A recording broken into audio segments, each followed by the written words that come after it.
வணக்கம். என்னடா மைக்கை வாய்க்கிட்டு வச்சுருக்கேன்னு பார்க்குறீங்களா? என்னம்மா சவுண்டு கம்மியாக வர மாதிரி தெரியுது, வாய்ஸ் கம்மியாக இருக்கிற மாதிரி. கல்யாணம் ஆனதுக்கப்புறமே வாய்ஸ் கம்மியாகிடுறது, பவரும் போயிடுது. அதனால தான் எலக்ட்ரிசிட்டி பில் கம்மியாக வருது. ஒரு ஃப்ரெண்டு கேட்டிருந்தாங்க, உதயநிதி ஸ்டாலினில் அரெஸ்ட் பண்ணது ரைட்டாக ராங்கான்னு.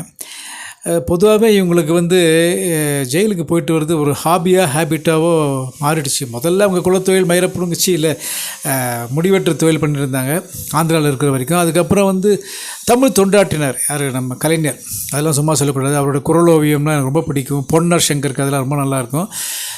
ஸ்டாலின் எமர்ஜென்சி சமயத்தில் அரெஸ்ட் பண்ணாங்க. அப்புறம் கனிமொழியை ஊழல் குற்றச்சாட்டில் மாட்டினாங்க. இப்போ இவர் உதயநிதி, எனக்கு தெரிஞ்சு தயாளு அம்மாள், முத்துவோட அம்மா, ராஜாத்தி அம்மாள், இன்பநிதி துன்பநிதி தவிர எல்லாருமே ஜெயிலுக்கு போயிட்டு வந்துட்டாங்க.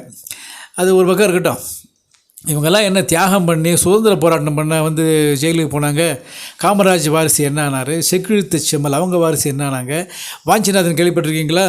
திருநெல்வேலி செங்கோட்டைக்காரன்.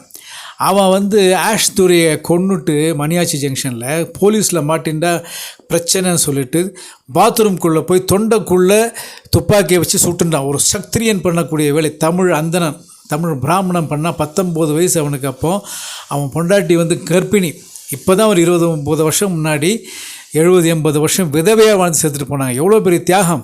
பகத்சிங்கை பற்றி பேசுகிறோம். அவங்க கூட வெள்ளைக்காரன்ட்ட மாட்டின்ட்டு 6 மாதம் கோர்ட்டில் ட்ரையல் வச்சு அதுக்கப்புறமா தூக்கில் போட்டாங்க. அவனை இந்தியா ஃபுல்லாக பேசுகிறாங்க. இவனை தமிழ்நாட்டில் நிறைய பேருக்கு தெரியாது. அவன் பேரில் இந்த மணியாச்சி ஜங்ஷனை வாஞ்சி மணியாச்சின்னு பேரை வாங்குறதுக்குள்ளே நாக்கு தள்ளி போச்சு. தமிழிசை சவுந்தரராஜனா அவங்களுடைய அப்பா குமரி ஆனந்தன் தான் போராடி அதுக்கு வாஞ்சி மணியாச்சின்னு பேரை வாங்கி கொடுத்தாரு. திருப்பூர் குமரன் அஃப்கோர்ஸ் ஜெயிலுக்கு போனது அடித்தே கொண்டுட்டானுங்க. இப்படி பல தியாகிகள் இருக்காங்க. பட்டு அவங்களெல்லாம் விட்டுட்டு அவங்கெல்லாம் ஜெயிலுக்கு போனாங்கன்னா அதுக்கு ஒரு அர்த்தம் இருக்குது. இவங்கெல்லாம் கை காட்டு போகிறாங்க. இவர் நானூறு ரவுடி தான் என்னை அடிச்சுன்னு போங்க வடிவேல் அந்த மாதிரி தான் போயிட்டுருக்காங்க. அண்ணாதுரை சுதந்திரத்துக்காக போராடல, ஆனால் ஜெயிலுக்கு போயிருக்காரு. பட் அவங்க வாரிசு என்னானாங்க? காமராஜ் இல்லை வச்சுங்க. இன்னும் பல பேர், சிதம்பரனார் வாரிசு என்னானாங்க, திருப்பூர் குமரன் வாரிசு, வாஞ்சிநாதன் வாரிசு. அவங்களாம் நாட்டாளில். இவங்க 50 வருஷமாக நாண்டுன்னு இருக்காங்க, சந்தோஷமாக இருக்காங்க, நல்லா இருக்கட்டும். பட் இதை பற்றி ஒப்பீனியன் கேட்டால் நான் என்னத்தை சொல்கிறது? அவ்வளோதான். அவங்களுக்கு இது ஒரு போயிட்டு உள்ளே வெளியேன்னு போயிட்டு வந்துட்டுருக்காங்க. நல்லா இருக்கட்டும். வாழ்க வளமுடன்.